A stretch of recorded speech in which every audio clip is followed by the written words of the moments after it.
भीम और अजगर महाभारत की एक अद्भुत गाथा। वो समय था जब पांडव अपना वनवास व्यतीत कर रहे थे। अज्ञातवास में जाने से पहले उन्हें 13 वर्ष का वनवास झेलना था। वे दिन कठिन थे।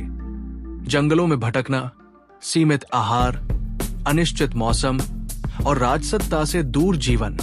परंतु पांडवों ने कभी धर्म का मार्ग नहीं छोड़ा। एक दिन द्रौपदी ने प्रातःकाल युधिष्ठिर से कहा, स्वामी, कल रात्रि को एक स्वप्न देखा जिसमें सौगंधिक पुष्पों की सुगंध मेरे चारों ओर थी। वो पुष्प इतना सुंदर और दिव्य था कि मन कर रहा है उसे देखूं, छू। युधिष्ठिर मुस्कुराए।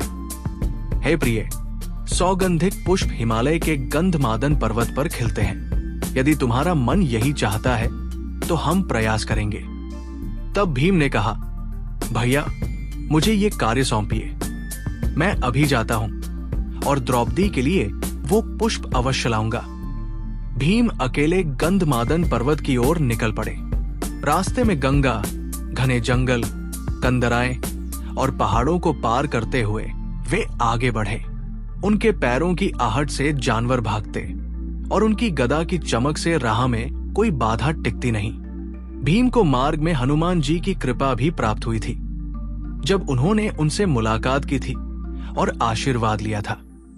वे तेजी से चल रहे थे कि एक घना अंधकारमय वन उनके सामने आया। यहाँ कोई पशु पक्षी भी दिखाई नहीं दे रहा था। सन्नाटा इतना गहरा कि अपने ही पांवों की आहट डरावनी लगे। अचानक एक पेड़ के पीछे से एक विशाल अजगर निकलता है। उसकी आंखें आग की तरह चमक रही थी और उसका शरीर किसी नाग की तरह नहीं, बल्कि जैसे धरती से जुड़ी हुई कोई पुरातन शक्ति हो। भीम कुछ समझ पाते उससे पहले ही उस अजगर ने उन्हें अपनी कुंडलियों में कसकर जकड़ लिया। भीम ने अपने बल का प्रयोग किया, गदा उठाकर मारने की चेष्टा की, परंतु अजगर ने उसे हिलने तक नहीं दिया।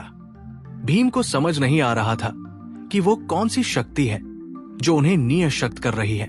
भीम ने क्रोधित स्वर में कहा, तू कौन है जो महाबली भीम को जकड़ सके? मैं अकेले हाथों से हाथियों के झुंड को परास्त कर सकता हूं। अजगर गंभीर स्वर में बोला, हे वीर, बल से नहीं, केवल ज्ञान से ही मुक्ति संभव है। मेरा बंधन तोड़ेगा कोई धर्मज्ञ पुरुष, न कि योद्धा। भीम चकित थे। ऐसा कौन हो सकता है जो उनकी शक्ति को व्यर्थ कर दे? तभी उन्हें स्मरण हुआ, उनके बड़े भाई युधिष्ठिर ही ऐसे ज्ञानी पुरुष हैं। उधर युधिष्ठिर को चिंता हुई कि भीम अब तक नहीं लौटे। उन्होंने नकुल और सहदेव को पीछे छोड़ा और स्वयं वन की ओर चल पड़े। जल्द ही उन्होंने भीम को देखा, एक विशाल अजगर के बंधन में। युधिष्ठिर भयभीत नहीं हुए। उन्होंने शांत भाव से कहा। युधिष्ठिर ने कहा, हे सर्प, आप कौन हैं? मेरे भाई को क्यों पकड़े हुए हैं? अजगर ने कहा, मैं नाहुष हूं, स्वर्ग का राजा। ऋषियों का अपमान कर मैंने अहंकार किया था, इसलिए शापित होकर अजगर बना। अब केवल एक ज्ञानी पुरुष ही मुझे मुक्ति दिला सकता है, जो धर्म, आत्मा और जीवन का मर्म समझे।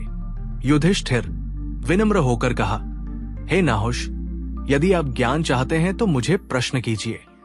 तब नाहुष ने गूढ़ प्रश्न पूछे। धर्म क्या है? उत्तर, जो स्वभाव से न्यायप्रिय हो, जो सबके हित में हो, वही धर्म है। श्रेष्ठ कौन है, बलवान, विद्वान या धर्मात्मा? उत्तर, धर्मात्मा ही सबसे श्रेष्ठ है। बल नश्वर है, विद्या भ्रमित कर सकती है, पर धर्म सत्य का दर्पण है। कर्म और भाग्य में क्या अंतर है? उत्तर, कर्म ही भाग्य का निर्माता है। जो जैसा करता है वैसा पाता है। प्रश्नों की ये श्रृंखला चलती रही।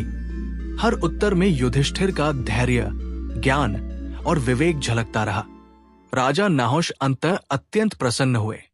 उनके नेत्रों में आंसू आ गए।